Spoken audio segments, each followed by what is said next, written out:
We are reacting to an article out there. This one's from Forbes, 5 tips on recruiting the best talent for your small business.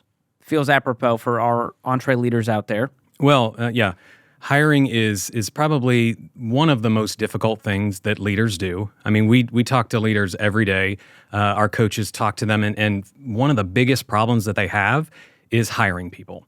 A lot of people don't know how to hire people, right? But they are drowning and they need to, so they just run out and find somebody really, really quickly, right? They don't spend the time to actually bring the right people in. And so we actually have a framework. We have 12 components of a good hire. We'll talk about some of those today. We're not going to do all 12. We'll put a link in the show notes so that you can get all 12 of those. You ready to get into it? Yeah, let's do it. Okay, I'm going to read you the tip and some context, and we're going to get your take on it. Okay, great. First tip. Find people whose work you admire. To find talented people, all you need to do is scour around the internet. That's a small corner of the world. To find awesome marketing talent, make a list of companies you think are crushing it. Do a little sleuthing to find out who worked at those companies or on the campaign. And it's that easy. What are your thoughts on that? When it comes to that, like, go out and find people that are killing it. There's kind of like a misunderstanding of where and what role skill plays in who you hire, right? Skill is extremely important. If you're going to hire someone to do something, they need to at least have some context and have some skill about how to do it. But if you only hire for skill, what you're going to do is you're going to have to hire again, because what's going to happen? They're going to find another position out there where somebody's going to pay them a little bit more, and then they're going to jump at that and they're going to leave. And then you're going to have to go through the entire process again. So talent alone is not enough. It's got to be a bigger picture than that. Exactly. I've got a story. I had a team member I was hiring for a position, and it was a young person. She was really, really excited, and I kind of posed a question in the interview. Ask her, tell me how you would walk through a strategy to launch this product. She, the next day, sent me a 26-slide presentation about how she would do it. So the first thing I did is I looked on the internet to make sure she didn't just find that somewhere else. Plagiarism. Right? She didn't. She actually spent the time and did that. And it was amazing. And it was a really good strategy. And at that point, my eyes kind of glazed over, and I was like, she's the one. She's the one. And so there were red flags that came as we continued to go, but I'm like, no, she's so good. And so we brought her in, and she worked for us for about 8 months, and then she went to find another amazing job, right? And so a lot of people would say, well, hey, you got 8 great months. That's great. And I'm like, no, I actually didn't get 8 months, right?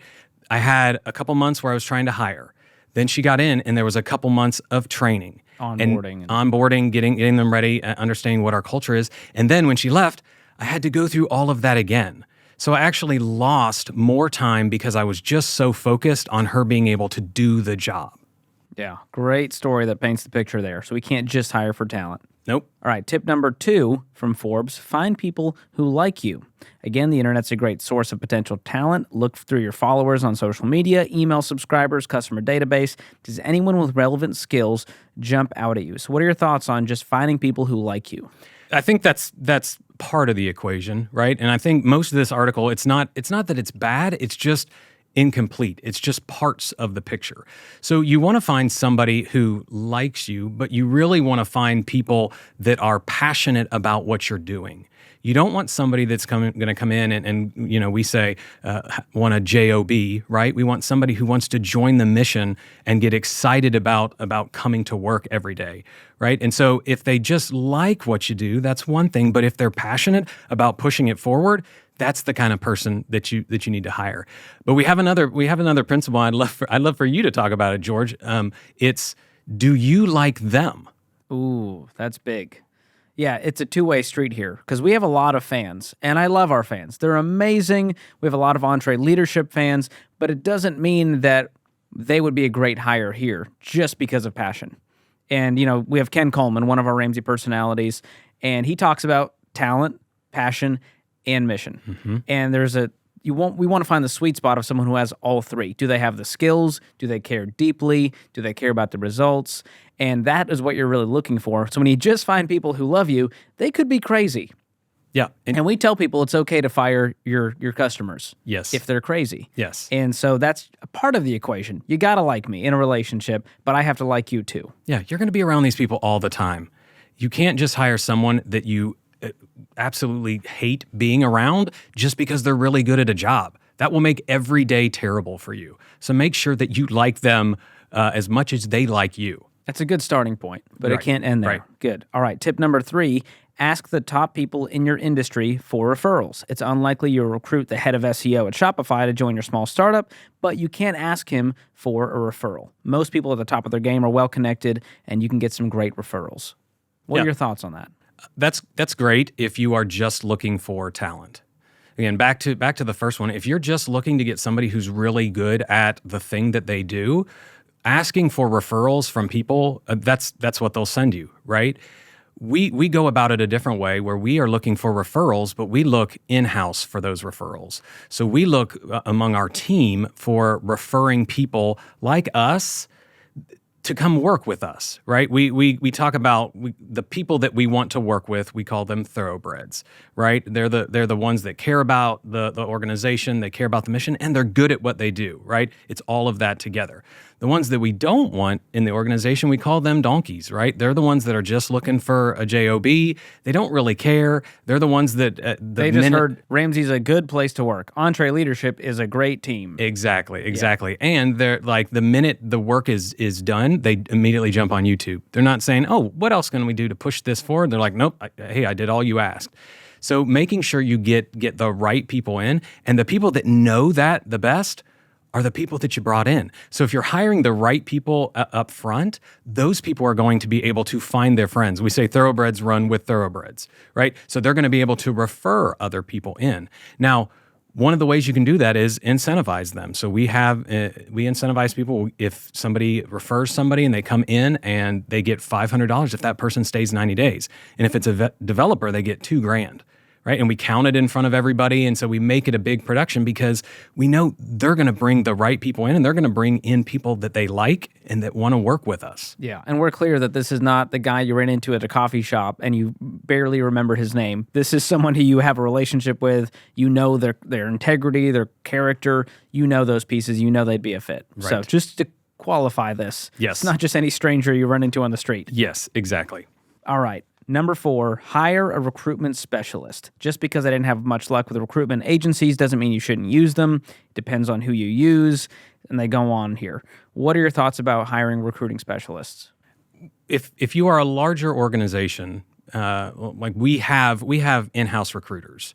The best thing about in-house recruiting or having somebody on your staff that is going to be recruiting is that they know your business intimately. Right? They know what culture you're trying to create. They know the people that you are trying to bring in. If you go out and get a recruiter, a lot of times they won't understand that or they won't know that. So if you are going to do that, and some small businesses are just going to have to do that, make sure they understand the whole picture of the person that you're hiring, not just what skills they have. It can't just be, we check the boxes off. You said they needed to have 2 years of experience and a bachelor's degree. It's got to be more than that. You've got to talk about the culture, the mission, the values, all of those things. Exactly. Love it. Number 5, last but not least, create a sexy job posting. I'm uncomfortable just saying that out loud, Kacy, in front of you, but that's the tip. We've all yawned our way through dull job ads. They probably don't inspire you to want to apply. Boring job ads can give the wrong impression that your company's boring, and talented people don't want to work for a boring company. There's a lot of truth in that. It is. I'm still frustrated that Forbes needs to put the word sexy in this business article just to get people to click on it. But I can guarantee you that none of our job descriptions would fall into the sexy world, right? But there is a principle in there. Like, you have to make sure your job description and your listing embodies the personality that you want to come in.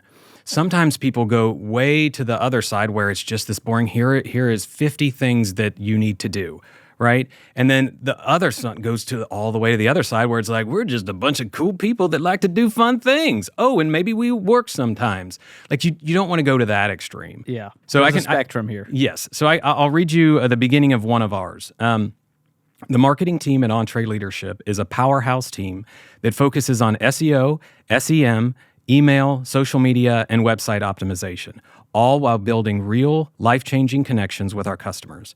We're looking for a content marketer to ensure we're creating the right content at the right time for the right channels, with the goal of super serving our customers. So you see, even in that, there's a healthy mix of here are the skills we need, but we also want you to be on mission and care about our customers. And by the way, we are hiring for that position, and there are some other positions. Wow, way to sneak in a pitch there, Right, Kacy. right. So, hey, Love if you it. want to come work on the EntreLeadership team, please come. We would love for you to join this mission. And that starts with people who like us. If you're listening to this podcast, I would hope you aren't hate listening to this podcast. Yes, That's or good. listening to it to go on your podcast and record what you disagree with. But the key here is communicate very clearly, but be a person. Yes. Be yourself. Capture the culture of the place without going overboard and overselling it to where, it's Seattle's best coffee. And Exactly. It's like, is it the best coffee? Is it the most amazing place on planet Earth to work? Then I go, I don't believe them. Yeah. But if you're authentic, Ramsey has been rated one of the top places to work, and that's on an actual rating scale outside of here, not just hearsay in our opinion. Yes. So there are ways that you can leverage your own authority in the marketplace and go, no, we are nationally known as one of the best places to work. Yeah. And here's living proof of how we do that. Exactly. Don't oversell it, because the worst thing you're going to do is get people in there expecting something else. Advertising. Exactly. And No one then wants that. they'll leave. Yep. So there's a lot of good truth in these tips, but again, like you mentioned, it's just a little incomplete, and we filled in the gaps here today. Exactly. So thank you for helping me do that, Kacy. Definitely. And you mentioned our 12 components to a good hire, and we actually have a course in EntreLeadership Elite on that people can start a free trial, which is great. We do. Yep. You can go just to RamseySolutions.com/EntreLeadership, and you can find it there.